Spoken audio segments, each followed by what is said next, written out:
جمعیت طلبہ عربیہ پاکستان، اس کے پیغام کو انہوں نے اپنے لیے، جمعیت طلبہ عربیہ نے اپنے لیے مشعل راہ بنایا. یہ ہے اس کا مشن کہ یہ وحدت امت کی بات کرتی ہے اور امت کو ایک کرنا چاہتی ہے، امت مسلمہ کو بیدار کرنا چاہتی ہے، دینی مدارس کے طلبہ علماء کے اندر اتحاد اور اتفاق پیدا کرنا چاہتی ہے. اور آج کل ایک اور بڑا اہم کام اس تنظیم نے کا بیڑا اٹھایا ہے. اتحاد امت، دینی مدارس کے طلبہ کی اتحاد امت کی مہم اس وقت چل رہی ہے، حقوق طلبہ مدارس مہم اس وقت چل رہی ہے، کیونکہ دینی مدارس اس معاشرے کا وہ حصہ ہیں کہ جنہیں نظر انداز کیا جاتا ہے، جن کو بہت سی جگہوں پہ محروم کر دیا جاتا ہے ان کے حقوق سے. ایک لمبی فہرست ہے اور میں اسے یہاں نہیں دہراؤں گا، لیکن صرف ایک مثال دیتا ہوں کہ دینی مدارس کے اندر ماسٹرز لیول تک کی اسلامک اسٹڈیز کی تعلیم دی جاتی ہے، عالمیہ جسے ہم کہتے ہیں. تو عامہ، خاصہ، عالیہ، عالمیہ، یہ 4 جو ہے وہ لیول بنتے ہیں. اس سے پہلے بھی ہیں کچھ لیول، لیکن یہ 4 لیول ہیں: میٹرک، انٹر، بی اے اور ایم اے. تو ٹھیک ہے، چلیں ابھی تو بی اے اور ہمارے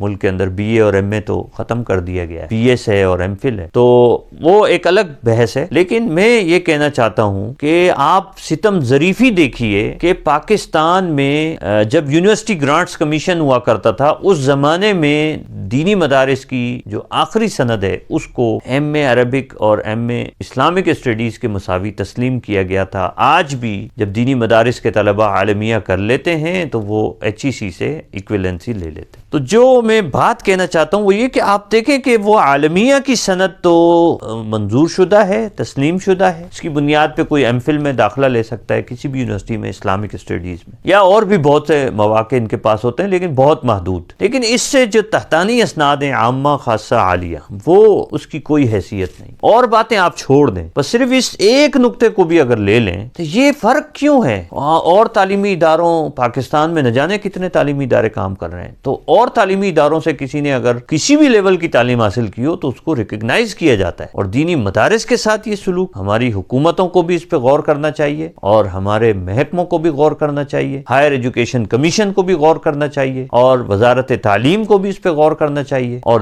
جو بھی اسٹیک ہولڈرز ہیں ان کو ان مسائل کے حل پر جو آج جمعیت طلبہ عربیہ نے اٹھائے ہیں، اور دینی مدارس کے دیرینہ مسائل کو جمعیت طلبہ عربیہ اس وقت اس کے حوالے سے آواز بلند کر رہی ہے. اتحاد امت اور دینی مدارس کے مسائل کا حل، جمعیت طلبہ عربیہ کی کوششیں قابل صد تحسین ہیں اور اس کے مطالبات اور اس کے مسائل حل ہونے چاہیے. یہ پاکستان کے مسلمانوں کا اور دینی مدارس کے لاکھوں طلبہ کا مستقبل اس کے ساتھ جڑا ہوا ہے. جزاکم اللہ خیر.